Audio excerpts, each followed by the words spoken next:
اعوذ باللہ من الشیطان الرجیم، بسم اللہ الرحمن الرحیم۔ السلام علیکم رحمۃ اللہ وبرکاتہ۔ اللہ پاک کرے کہ ہم آپ سب خیریت سے ہوں۔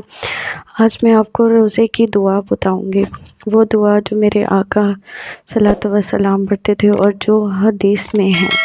بہت سارے لوگ کنفیوز ہوتے ہیں کہ ہمیں کون سی دعا پڑھنی چاہیے اور کون سی نہیں پڑھنی چاہیے، کوئی کچھ بتاتا ہے کوئی کچھ بتاتا ہے۔ تو یہ دعا حدیث میں ہے، ابو داؤد میں یہ دعا لکھی ہوئی ہیں، تو ہمیں یہ دعا کرنی چاہیے۔ لیکن اس سے پہلے میں آپ کو یہ عرض کروں گی کہ یہ جو افطاری کا وقت ہوتا ہے نا، یہ بہت ہی قیمتی وقت ہوتا ہے۔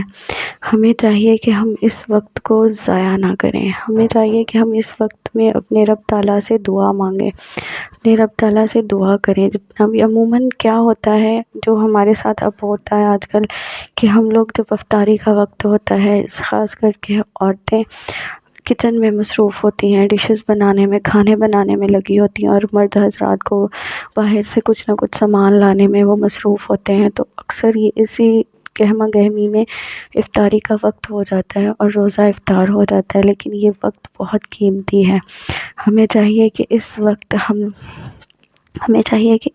ہم گھر کے سب لوگ اکٹھے بیٹھ کر دعا کریں۔ دل کرے تو یہ سوچیں کہ اجتماعی دعا کر لیں، سب لوگ بیٹھ کر دعا کریں، اجتماعی دعا کر لیں۔ اگر وہ نہیں کر سکتے تو سب لوگ اپنے اپنے ہاتھ اٹھا کر اپنے رب کے آگے دعا کریں، لیکن دعا ضرور کریں، کیونکہ یہ وقت بہت قیمتی ہے۔ میرے آقا صلی اللہ علیہ وسلم نے بھی فرمایا کہ یہ جو افطار کا وقت ہے نا، یہ مومن کے لیے بہت قیمتی وقت ہوتا ہے۔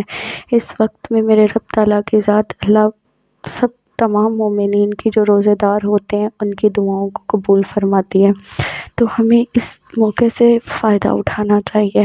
ہمارے گھر کے کام بھی ضروری ہیں، ہمارے لیے یہ کھانے بنانا، دسترخوان سجانا، یہ بھی بہت ضروری ہے، لیکن ہمارے لیے یہ بھی ضروری ہے کہ ہم اس وقت میں دعا مانگیں۔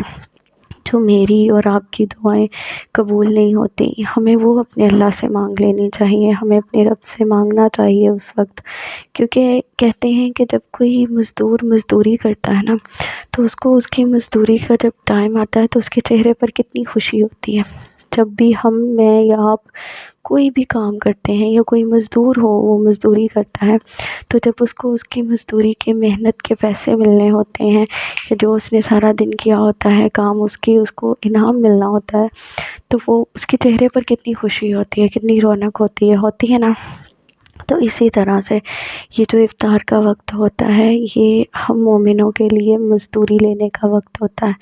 تو میرا رب تعالیٰ اس وقت کی ہر اس گھڑی کی دعا کو قبول فرماتے ہیں۔ تو کوشش کریں کہ اس وقت زیادہ سے زیادہ یہ کوشش کریں کہ دسترخوان سجا کر کوئی 5 منٹ پہلے بھی ہم کوشش کریں تو ہمیں دسترخوان پر بیٹھ کر دعا کرنی چاہیے۔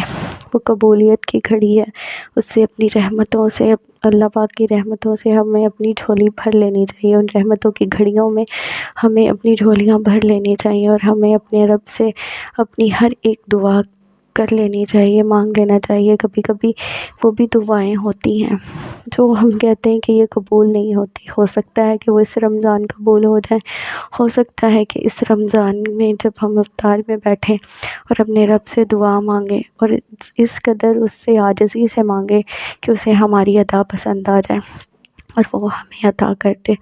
تو اس وقت میں کوشش کریں کہ دعا کیا کریں، اور جتنا ہو سکے پڑھا کریں۔ اور ایک اور چیز بتانا چاہوں گی کہ آپ لوگ کوشش کیا کریں کہ افطار کے وقت میں جب تھوڑا سا وقت رہ رہا ہو تو اس وقت میں کثرت سے تیسرا کلمہ پڑھا کریں، جتنا ہو سکے تیسرا کلمہ پڑھیں، اور پڑھنے کے بعد درود پاک پڑھ لیں، اول آخر درود پاک پڑھ لیں۔ اور یہ کوئی ٹائمنگ نہیں ہے، یا پھر کوئی نہیں ہے کہ آپ نے اتنی لمٹ میں پڑھنا ہے، اتنی لمٹ میں پڑھنا ہے، جتنا مرضی پڑھیں، کھلا پڑھیں، اور اول آخر ایک بار درود شریف پڑھ لیں، اور اپنے رب سے افطار کے وقت دعا کریں۔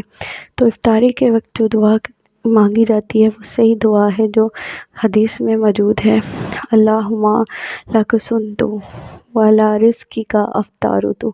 تو یہ وہ دعا ہے جو حدیث پاک میں لکھی گئی ہے۔ تو ہمیں یہی دعا صحیح ہے، یہی دعا پڑھنی چاہیے، اور کسی بھی دعا کے پیچھے اپنے آپ کو یہ کمزور نہ کریں، پزل نہ کریں کہ پتہ نہیں ہمیں کون سی دعا مانگنی چاہیے کون سی نہیں مانگنی چاہیے۔ تو میرے آقا صلی اللہ علیہ وسلم ایک دعا اور تھی جو افطاری کے بعد مانگا کرتے تھے. اس کا ترجمہ وہ دعا کچھ اس طرح سے ہے کہ پیاس چلی گئی، رگیں تر ہو گئی، اگر اللہ نے چاہا تو ہمیں اس کا اجر ثابت ملے گا، ہمیں اس کا اجر بھی ملے گا، اجر اس کا ثابت ملے گا. تو یہ وہ دعا ہے جو میرے آقا صلی اللہ علیہ وسلم افطاری کے بعد کیا کرتے تھے کہ پیاس چلے گئی، رگیں تر ہو گئیں، اگر اللہ نے چاہا تو اجر ثابت ملے گا مطلب ہمیں. تو یہ سبحان اللہ کتنی پیاری دعا ہے کہ ہمیں اس روزے کا اجر ضرور ملے گا، اور بے شک میرے رب تعالیٰ کی ذات دیتی ہے. تو آج سے ہم خواتین کو بھی اور میرے جو بھائی ہیں ان کو بھی، مرد حضرات کو بھی یہ چاہیے کہ اس وقت کچھ پل 5 منٹ پہلے ہی صحیح لیکن اپنے دسترخوان پر بیٹھیں اور اس قبولیت کی گھڑی کا فائدہ اٹھائیں اور اپنے رب تعالیٰ کی ذات سے اپنی دعائیں کریں. تو بہت ساری دعاؤں میں یاد رکھیے گا، ویڈیو کو لائک کیجیے گا، چینل کو سبسکرائب کیجیے گا، اور اس نیکی کے راہ میں ہمارا بھرپور ساتھ دیجیے گا. ہمیں آپ کی دعاؤں سے، آپ کے اس چینل کو دیکھنے سے، ویڈیو کو لائک کرنے سے، سبسکرائب کرنے سے بہت ساری ہمت ملتی ہے، طاقت ملتی ہے، اور یہ خوشی ہوتی ہے کہ لوگ دین اور اسلام کی راہ پر چل رہے ہیں. جو یہ وقت جا رہا ہے، جو بہت ہی فحاشی کا وقت آ چکا ہے، اس وقت میں بھی لوگ اسلام اور دین کو ترجیح دیتے ہیں، ہمیں دیکھتے ہیں، سنتے ہیں، ہمیں آگے شیئر کرتے ہیں، کمنٹس کرتے ہیں. تو بہت ساری دعا میں یاد رکھیے گا. اللہ حافظ.